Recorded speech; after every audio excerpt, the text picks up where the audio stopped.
好，今天在 DJ 金宝的 Podcast 上面呢，我们遇到的好朋友是书店里的影像师的导演侯进来侯导。这次遇到侯导已经上其实是超过10年了吧？因为我刚刚跟你讲的另外一部作品，我后来看了一下是12、13年那一阵子的事情，好像哪一部？民歌40啊，16年。16年，对，就刚好10年嘛，是，对啊，刚好10年，对啊。然后这10年当中，其实侯进来导演不只做民歌40的东西，他其实一直在拍的东西是在13年就开始，这个叫做书店里的影像师。然后今天邀请到的是侯进来侯导演，你好。你好，金宝你好。书店里的影像师从13年就开始拍嘛，对，就很多人第一题都一定是问当初是怎么样出现的哈。这一题我会从偶像剧开始，那你当初怎么不是从偶像剧去接拍的部分？因为没有找我拍偶像剧。当初对，就是来找我的时候，其实就是要拍每一集偶像剧后面的一个小纪录片，来介绍一家真正的书店。因为那个偶像剧的名字叫做《巷弄里的那家书店》。那是以一个独立书店为故事的背景。男主角也是书店的老板的爱情的故事。对所以那个时候梦田影像就觉得说，在偶像剧的每一集结束的时候，有一个3分钟的纪录片介绍一家真正的书店，会是一个很有意思的事情。所以我那个时候其实是来拍这个偶像剧后面的小赠品。所以说当初这个东西其实是被设计为是一个小赠品嘛，就是说，因为依照2013年的偶像剧的大环境来说的话，其实会有一个东西，像是说拍幕后花絮嘛，但大部分都是拍说，想说像偶像剧拍 NG 的画面啦，或者是他们在现场拍有一些什么新的发现，他们才会去剪那个影像。那个时候比较特殊的做法是说，把书店也拿出来当成主角。应该是这样说，就是因为这个偶像剧它是以独立书店为故事背景。对，所以他可能会觉得说来介绍给观众一些真正的独立书店会是很有意思的事情。是14年播放，13年到2026年这几年这样子一直拍下来，目前总共拍了几家书店？目前拍了120家书店。120家书店。对，台湾有这么多书店哦。假如说你是连文具店也算的话，它还是连租书店也算？不算租书店，也不算文具店。其实光是书店，每一年我们去调查，13年那时候就是有300-400家，现在也还是有300-400家。但13年的300-400家，可能就是有些没开或者是搬家嘛，就是说他们其实也不见得一直都在那个位置上。对，因为经过10年、十几年下来，有很多书店已经停业或者转业或者改变形态。对，然后去记录这些书店的话，你自己或者是当初的设定，或者是现在的设定，有没有什么样的一个准则说，这个可以进，这个可能不进？其实我们并不是说由我们去做一个筛选的这样的一个概念，而是我们会去询问书店老板他们接受拍摄的意愿。那如果书店老板也有意愿之后，我们会去跟他聊看，然后再看说可以怎么样来拍摄。那其实从以前到现在都有很多书店老板会觉得说，他不希望他的书店变成一个观光打卡景点，或者是说他不希望有不是想要买书的人来他的书店，只是为了这个书店很美，或者是说怎么样。所以其实每个老板的个性不一样，想法也不一样。所以其实也是他要愿意被拍摄，同意先了解，我们才会先再去跟他做进一步的说明。所以这并不是一个单方面的一个选择，就是说它是一个选择我就是硬要拍，没有，都是有经过沟通过的。对，一定是经过沟通的。那有什么你到现在还没拍过，你觉得有点可惜，可是他就是一直拒绝？其实我们好像不方便在这边说谁拒绝。没有说谁啦，就是说大概会是一个什么样的个性？个性那就是像刚刚讲，他可能对他的书店有一个他自己的想法，比如说刚刚就说他不希望，大部分都是觉得说不希望变成景点，对，不希望来他书店的人只是为了来拍照打卡。对，就是说假如说我举例子，因为我们今天这个地方比较靠近永康街，假如真的有一家书店要被拍，然后就说不行啊，我们不希望我们就是有点像这种什么观光景点这样子，就是他人的隐喻说来到这边被拍了之后，他担心的是大家其实就是不去看书，而只是去来拍拍照就走，这种人太多嘛，大概是这个样子吧。对对，这其实真的会对这些小书店造成困扰，因为这些读书人常常都是就是它的空间很小的，所以你很多人来这里拍照，然后就就是也没有要看书就走，其实对他们的营运上会造成困扰。另外一个，也就是我觉得会开书店的这些人都是对纸本书很有情感，对，他也希望是来这个书店的人是来看书、找书或者是买书。如果他的来的目的地不是为了书的话，其实对他们来讲会有点负担。对。像我自己有时候也是会去书店啊，住台南嘛，就是我有一次去台南的某一个连锁的书店的这个旗舰店开幕之后啊，我后来觉得心有不甘，有没有？就看一看之后就觉得，这书店它这样子摆就太商业气息太重，就是我真的看到一本书我很喜欢，我就决定我也不去网络书店买，我觉得去网络书店买又觉得对于真的很认真在经营书店的，尤其是像现在书店这么难做啊，然后就是小时候的一个记忆，就是说我小时候找书在台南一定是去北门路找书嘛，然后我后来就跑去北门路去找一家书店，真的还是有卖一样的书，然后就跟书店的老板聊了一下，他就跟我说，你有看到我们的那个斜对面那个很大的店面的书店吗？其实他们已经关了2-3年了，可是他们只是现在把铁门拉下来，就是宁愿这样子放，他们也不愿意告诉大家我们已经倒闭了这样子。就是他们做书店的坚持。对，我觉得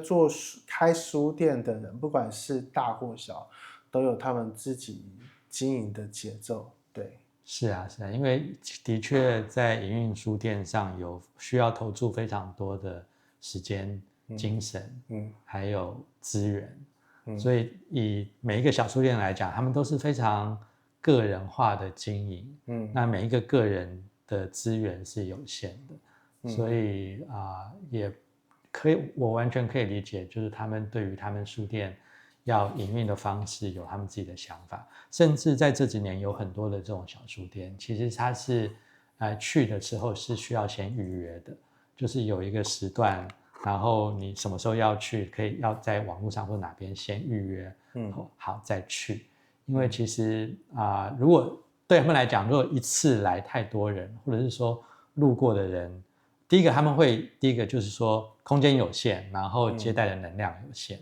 这所以需要先预约。第二个就是说，他们可能也实在是碰到很多路过的客人搞不清楚状况就进去，然后造成他们很多的困扰。所以现在就是有一些书店也会要用预约的方式，才能去参观、进去买书或者看书这样子。你刚刚讲到预约的书店啊，我会想到这一次是第3季嘛，生活不在大方，其中的某一段就是有一个书店的那个店长是需要2年前上网预约，是2年吗？他那个预约是预约去当他的书店的店长，对，是不是买书？你刚刚讲的是买书部分，是。那店长的部分，这个书店你可以跟我们大概介绍一下吗？是这个书店是在台东的长滨，他的书店店名叫书周。那他的老板是叫做高耀威，那耀威其实之前是在台南在做在地的经营非常久，他最有名的是他做了振兴街的这个街区的一个重整，然后重新的包装，然后也让这个振兴街这个地方变得大家都很熟悉。对，那他在做了这些事情之后，他觉得说他想要离开这个地方到一个小地方去开一家小书店，对他来讲，就是小这件事情是一个可进可退，很有弹性的事情，对，他想要重新的来做一个这样的事情，所以他就在台东的长滨开了书粥这间小书店。那但是因为现在书店的营运比较困难书店很难就是从单纯卖书就可以支持一家书店的营运，所以他在开这家书店的时候也要去思考这个书店如何能够持续的经营下去。对，所以他就想到一个方式，就是说因为他可能之前在其他地方开店的时候，常常会有人跟他聊天，就是常常会有人有一个愿望，就是说好想要离开自己的生活，去一个很远的地方休息一下，或者过一个自己没有经历过的生活，到一个没有人认识的地方去过一段生活这样子。所以他那个时候想说，如果我把书店的这个空间就是开放出来，然后开放大家来这里当书店的店长，然后你来这边店长呢，就是有一个床位可以让你过夜，然后那你可以在这个地方待1个星期左右的时间，这样子的话好像也可以满足有人想要离开自己原来的生活的这样的愿望，也可以让他书店就在营运的时候有人来帮他看店的时候，他就可以去别的地方去赚钱来养活这间书店。对，我就觉得去别的地方赚钱去养书店，这个真的是有点就是我奇幻。对，所以他就是这样子的方式来尝试，结果没想到获得非常大的回响，就是非常多人想要来当他的1周的店长。对，所以他后来是演变到他1年只开放1个时间，就是去登记，通常是一开放马上1年52周就满了，所以已经到了这么抢手的状况，这样子做到满，这比选课还对，或比大巨蛋的门票还能抢。对，就是我觉得现在书店的经营的形态真的跟以前很不一样，就是说现在很多这种小书店的老板来开书店，他是为了实践一个他心目中的理想，或者想要过他某一种理想的生活，然后但是因为开书店很不容易，所以他要实现他的理想过程中，他要去想办法让这个事情可以真的continue下去，可以支持，可以真的成立，所以他们就会去想各式各样的很有创意的方式来让他的这个理想成立。其实我觉得这是非常，我听起来是觉得很励志的一件事情。他就是我觉得他是既有怎么说，既有勇气又有理想，而且又非常的有弹性。所以我觉得这个是我在拍这些书店的时候，我也觉得受到很多的启发。对，而且这些故事其实假如说可以稍微再统整一下，这个我们的偶像剧应该就会有第3季了吧？偶像剧好像拍到第2季对不对？第一季吗？影像师版比较久，对，就是其实偶像剧就可以继续往下拍，多拍几季就这样子。光是刚刚那个，我就可以想象出一个很浪漫的爱情故事了。对，可能要有人有兴趣。对，这个剧本写一写，然后再投资看看。但像这样子画，除了刚刚的那种1个礼拜出去打工几天，1个月出去打工几天，去维持书店的营运这个方式之外，大部分的维持的方式是否都是靠着复合式，像是说加上了这个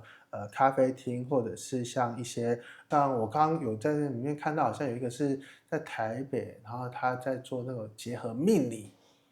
对啊，我看到从香港过来买命理书籍的这个部分，就是这样子复合的东西。你看过大概最多的是什么样的这个复合式呢？其实现在书店复合式的经营最多的当然还是同时有卖咖啡，跟这个甜点。因为台湾人最想开的第一个还是咖啡厅，是连我自己都觉得，想说真的这个不做的话，真的想在台北市找一个角落开咖啡厅。对，因为这个是最容易有现金流的方式，也可以让来书店的人他真的可以消费，他如果不买书的话。但是也有很多不一样的复合式经营，就是他很多书店是主题式的，他这个店主他有一个他想要推广的理念，或想要关切的领域，可能是有机农业，可能是教育，可能是各种各样的，所以你会看到有的书店是结合了这种家教班，有的书店是结合了有机农业卖小农产品，有的书店是各式各样的，其实所以这样子其实书店的复合式经营其实也是让现在的独立书店有非常多面貌的一种经营生存方式。对，在这种第一个大家可能读书的机会越来越少，另外一个就是像这种大型连锁夹击之下的话，小书店就是要这样经营，大概就是这样经营。但我后来发现，其实我觉得小书店的成立是重要的，因为像你这次去拍摄的第3季的话，我看到好几个地方，像你刚刚讲的长滨，我就觉得有点 shock 了还有外岛的部分也有这些书店去经营，对啊。像你这样跑过台湾这样子最比较特殊的地方，你觉得哪边的经营是让你觉得哇，原来这个地方也有书店？其实我觉得印象最深刻都还是最远的话就是外岛离岛书店，像我们拍过金门马祖澎湖。对，就是这样子的离岛的环境也能经营书店。是啊，所以其实他们都非常有勇气，然后其实在外岛这样子的一个环境，其实很多这种小书店都会结合当地的一些特色。譬如说在澎湖我们拍过去他的老板是生态，就是保护生态的教授，他对于那边澎湖的各种鸟类非常的熟悉，所以他的书店也都是很多这种关于鸟类候鸟的知识。然后在小琉球，对，他们是对于小琉球那边的海龟特别的怎么说，特别的喜欢，特别的有兴趣，所以书店除了就是书之外，也有很多这种海龟的周边商品，也会让大家去认识小琉球当地的生态。我觉得其实这样都是这种小书店，其实你去，其实有时候它不只是去看书买书，有时候你带入这个书店，你会借由这个书店去更了解那个地方的一些风土民情还有生态。对，你这样讲那个什么小琉球的海龟，我突然想到那个也是在港边基隆的那个书店。对，这个就是基隆媳妇，然后到那边去，就是应该是南方澳，就是南方澳的书店。在宜兰，对，宜兰，反正就是不好意思，我宜兰跟基隆其实搞得差不多，反正就是这种东北角的感觉。对，反正就是好几个书店，真的就是光是位置就很有特色。对，因为很多人可能都不觉得说在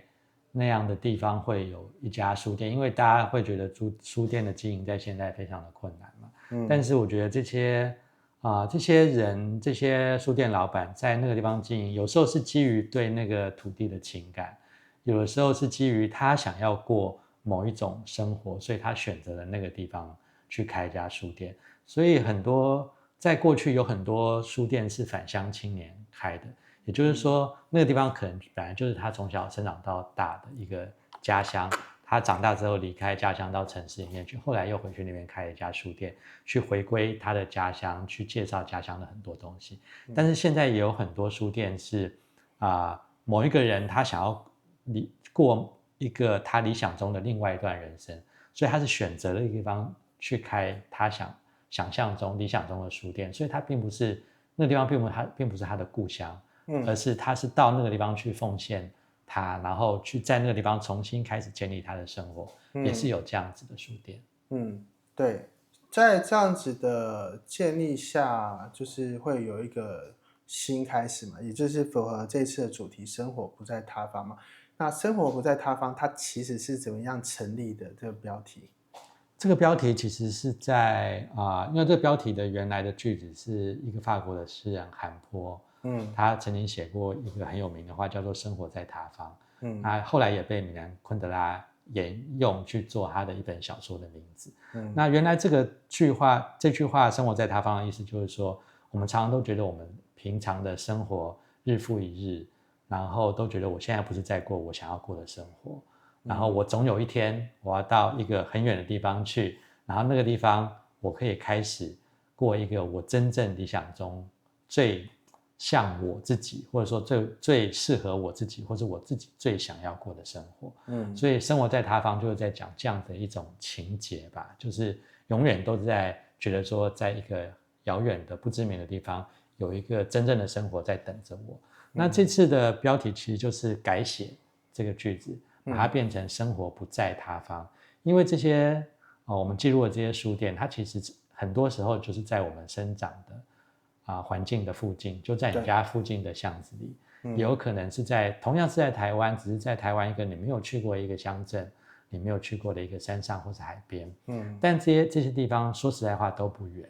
但是他们就有这样的一群人，这样的一群书店老板，就在我们这个土地上去实践他们理想中的生活方式，然后用他们的青春，用他们的时间，用他们的热血去做这件事情。所以真正的生活也许并不一定在他方，它有可能就是在我们因为就是真正的生活有可能不是真的就在他方，而是它会是在我们的生存的这个土地上。所以后来我们的名字叫做生活在他方，生活不在他方。对，这个看起来是有点绕哈。然后你讲到生活不在他方，我就会开始慢慢去再绕那个新竹的故事嘛。新竹的开了2家二手书店的故事，开了1家不够，开了2家。但开了2家，他其实并不是他硬是开2家，是他接了第1家书店之后，然后后来是有另外1家书店，二手书店没有办法经营下去，然后他们去当第3代的经营者的故事。这个是新竹的玫瑰色二手书店。那他们本来是去新竹，它其实就是我刚刚说的，他们想要开书店，然后但他们经过了这个田野调查之后，选择了新竹去开他们理想中的那家书店。那所以他们并不是新竹人，他们只是觉得说新竹是一个理想的地方来开书店。对，我看到那个影片是叙述说，他们曾经有帮人家经营过书店，他们曾经是另外一家书店，就是茉莉二手书店的店员。对，他们曾经是店员。对对。然后后来他们过了就是离开书店店员的工作，然后去做了别的工作一阵子之后，又觉得就是说，好像可以开一家我心目中理想的书店。我看到那一段之后就想说，你们到底身上有多少资金可以这样做？对啊，就是我其实很想问他们2个，就是第1期贷了多少期？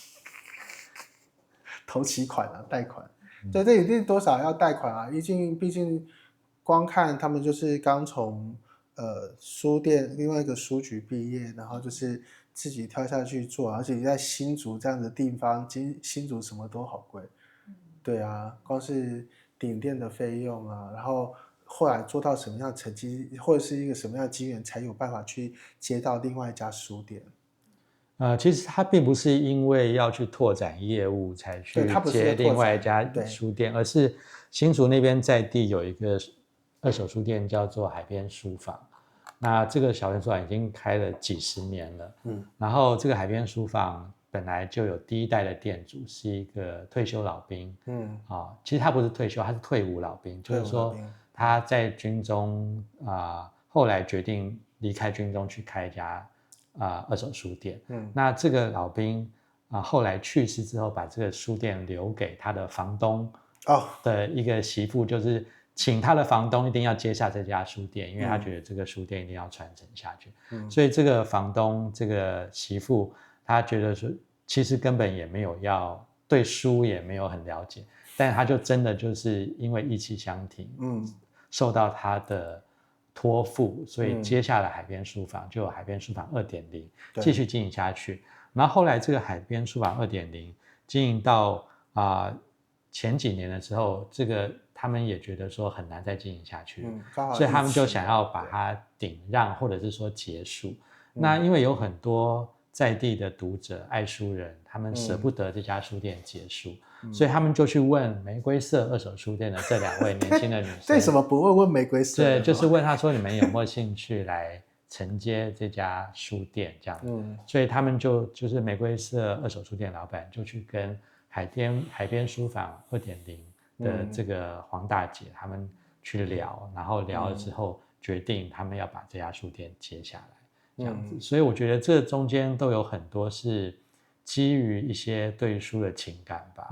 我觉得不完全是因为生意的考量，所以这个也是这个故事之所以动人的地方。对，我就是一个城市不能没有书店，就是我希望我觉得在地的那些人也是希望说，我们生活的地方不要是文化沙漠，even是一个书店，我们也是尽力的可以把它保留下来，这样子的故事。对，然后刚刚说到海边书店是这个退伍老军人去经营的，在您的这个记录这120几家当中，是不是也有几家也是跟这个故事很像的，都是同样都是退伍军人？对，我们第1季的时候有拍过一家书店叫人文书社，它是在牯岭街。那这个牯岭街的老板张颖昌先生，他的确也就是跟海边书房1.0的老板一样，他就是本来他们认识吗？我不知道他们认不认识，因为我们去拍的时候，海边书房1.0的老板已经去世了。对，然后张颖昌先生他以前其实就是在大陆，当时国共内战或者是抗日的时候吧，就是当时有很多的很年轻的人在家乡，然后就被带去当兵，然后当兵之后去打仗之后，然后就一路颠沛流离到台湾之后，结果海峡两岸就是断绝了之后，他就没有办法再回到家乡，所以他就留在台湾。然后，但是张颖昌先生那时候在军队里面，觉得说军中他对当兵一点兴趣都没有，然后军中又写作又很不自由，所以他就觉得他要离开军中。可是他一个人在台湾举目无亲，他要做什么呢？那因为他很爱书，所以他觉得说那不然来开一家二手书店好了。所以他的书店是这样开始的。那人文书社从那个时候经营到我们拍的时候，2013年已经经营了几十年。那个时候张颖昌老板我们去拍的时候他已经80岁了。所以那个时候我们也很幸运可以记录到人文书社在那个时候的一个风貌。我们讲到人文书社是书店里的影像师的第1季的时候，我们这边就要告诉大家，这个第1季呢，我们就放在 YouTube 上面啦。对，各位好朋友想要看到第1季的内容的话，是梦田影像，梦田影像的 YouTube 就会有这个第1季的内容陆陆续续的上架中。那其实我记得好像有些 OTT 有放吧。之前好，那就现在就是专攻这个 YouTube 上面请上网搜寻书店里的影像师，就可以看到第1季的相关内容。那现在我们讲的其实是第3季生活不在他方，目前的话是走这个，目前的话好像电视版也播完了，是不是？电视版还在播单集的部分，单集还在播，就是大家可以锁定小公视嘛。那另外的话就是，在大荧幕看到是不一样的。像我这次在这个大荧幕看完第3季的部分，我觉得就是这样子看，哇！我刚刚看到那个就是有几个书店因为这次我不知道是我个人错觉还是怎么样，花东好像特别多，然后花东的影像放在大荧幕就是特别好看，尤其是很多就是晴天。特别疗愈。对啊，所以现在开始在小公视频道每天晚上的10点50分，对，然后从礼拜一到礼拜4一天会播1集，第3季的40集会是在小公视频道上播放。第3季有40集，对，所以说我那天看的一口气是看了40集，17集木17集，吓死我！40集，我想说那天我知道我坐在电影院坐蛮久的，没想到有这么多集，就是说它是其中的17集，所以说那17集只是根本这么凑巧的，刚好花东类的特别多。花东可能花东给你的印象很深刻吧，但其实我们在17季里面是台湾北中南东包含外岛都有的。有啦，台北的话，我后来看到你有去前卫出版社然后就在那边笑说，这个前卫出版社那个对，就是在讲那个青岛东路的左转有书，对，然后就看到那个前卫出版社，因为他们比较熟悉的可能就是这几家吧，就是刚好前卫出版社那时候要拍的时候，他们有跟你们特别说什么吗？说什么？就是说他们被拍的那个条件，就是左转，因为你刚刚说了嘛，书店拍摄也有这个自己的想法，那出版社呢？其实是左转有书的老板带我们去前卫出版社，因为那个时候左转有书他们想要推一个 ESG 的一种方式，就是说看可不可以就是让企业来赞助出版社的分担一些出版的成本，因为现在出版很难做嘛。那他想到就是说，如果说因为企业它都要在 ESG 这样子的一个项目上投注经费，所以如果是说他赞助出版社用再生纸来印书的话，是不是就符合 ESG 的这样的一个理念？那如果说这个东西可以成立的话，那是不是可以帮出版社节省一些成本？对，然后让书的定价不要那么贵，或者说让出版社可以有多一点的利润，然后让出版业可以继续下去。那出版业可以继续下去，那书店也才会好这样子。所以那个时候，其实左转有书的老板，他在跟很多的出版社，就是去询问、去调查这样子的一种方案的可行性。所以那个时候我们在拍摄的时候，他正好要去前卫出版社，我们就跟着他去。所以说就是前卫出版社只是跟他稍微沟通一下，就拍了这样子。那个地方其实是在那个中山区的。这个行程里面，因为我之前有一个访问，也是把机子带到他们出版社那个会议室。我们都是会在非常久之前就跟他们先讲好，然后也征得他们的同意，我们才会去那边拍。对，不会是临时去那边。对，当然不是，就是说他们有什么特别的要求，就是说把我拍帅一点啊，打光多打一点这样子，没有啦，倒是没有。不是说，但是就是说啦，就是像左转有书跟前卫出版社，像这些比较有个性的书店啊，你在处理他们的故事的时候，会不会有什么考虑的地方？或者是说，你就觉得就是看到什么就这样子剪上去就 OK 了这样子？我那时候在看，就是看到有几个书店，其实他们的特性其实是可以把它们摆在一起的。因为我是看的是17集版本啦，所以说我觉得那个时候在串的时候，我觉得可能有几个就是看这个个性，他跳过一个之后就就是这个个性这样子。对，就是稍微的在想说，你那时候在编排有什么样的想法吗？你说编排生活不在他方这17集嘛？对。其实，在编排这17集的时候，那个时候想法就是因为他要在电影院里面放，所以他必须是一个90分钟左右的一个长度，然后在这样的一个篇幅里面去选择，大概就是17家左右的一个书店结合在一起。那也会去考量，就是说，第一个就是在地域上，希望它是很多样性的，就是在台湾的各个地方你都可以看得到那个地方书店的面貌。第二个就是说，每一家书店的经营的方式啊，或者他们的选书跟他们的整个书店的个性也是很不一样，然后希望把这个多样性可以做出来。大概主要的考量会是这样子。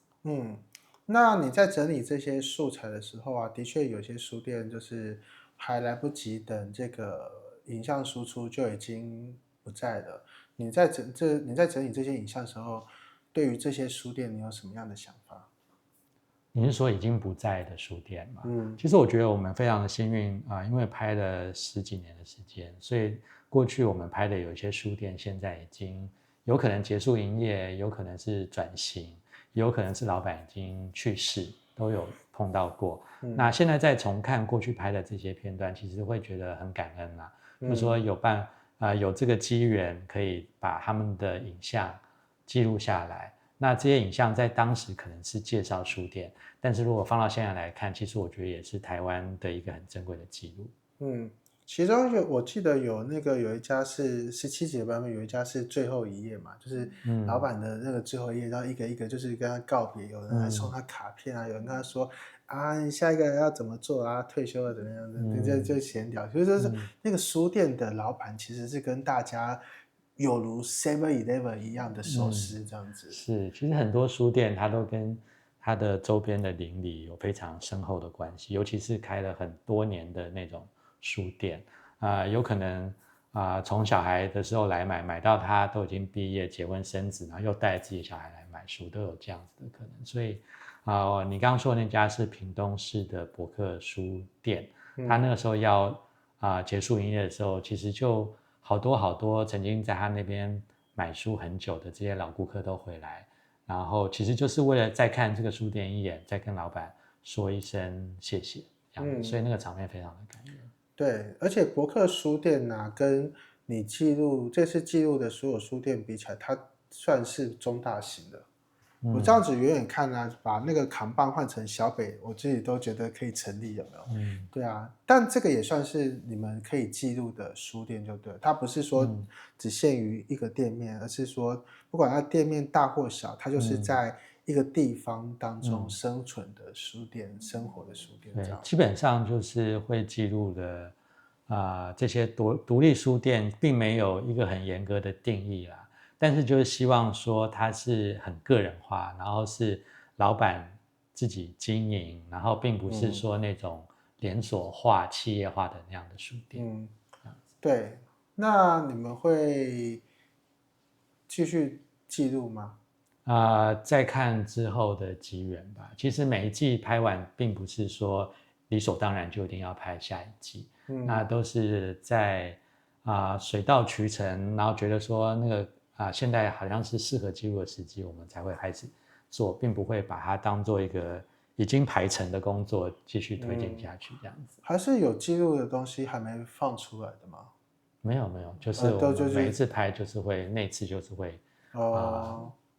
就是公开给大家看这样子。是。所以说目前的最新的计划就是请大家可以有机会的话，就是找梦田来问包场，来进戏院看书店里的影像师，然后电视上也在这个小公视播出，每天晚上10:50，星期六日休息哈。这个星期5、6日休息，礼拜1到礼拜4， 5、6日休息，对。然后呢，这个跟独立书店一样很有个性，对。其实老实说，大家现在都去这个电子书店买书的状况比较多，然后或者是连锁书局这样子的夹击之下，你觉得对于这些爱书之人，书店里的影像师到底是有什么样的建议或者是想法吗？就是说，面对于这样的家长其实我们拍这一系列的纪录片，其实很大的一个希望就是说，希望大家看完这些书店的影像师，可以真正的走进实体的书店。其实你到一家书店里面的那种感受，跟看影像或者说你在网络书店买书是截然不同的。对。那其实实体书店除了纸本书是实体之外，书店提供了这样的一个实体的空间，你到那边去，其实是你整个人会感受到那个书店的氛围，而且你在书店里面会遇到很多也有可能你会遇到其他爱书的人，也有可能会遇到书店老板，可能会遇到书店里面养的猫或是狗，或者说遇到书店周边的那个城市或者是乡镇的一些很有意思的你没有想过的一些地方，或者是在那边遇到一本你从来没有想过会有这样子的一本书。那这样子一种实体的体验，在现在的这种数位化的时代里面，其实是变成越来越稀缺的一种体验。但其实它就还在我们的身边，所以这种实体的体验，其实会带给你很多为你量身定做的感受，而不是模组化的公式化的感受。所以还是希望大家看完这一系列的纪录片之后，可以真正的走进一家书店去。对。好，今天为各位介绍的是书店里的影像师，生活不再大方。这个第3季还在小公视礼拜1到礼拜4晚上10:50播出哈。那当然，假如说想要看到第1季的精彩内容的话，请到梦田文创的 YouTube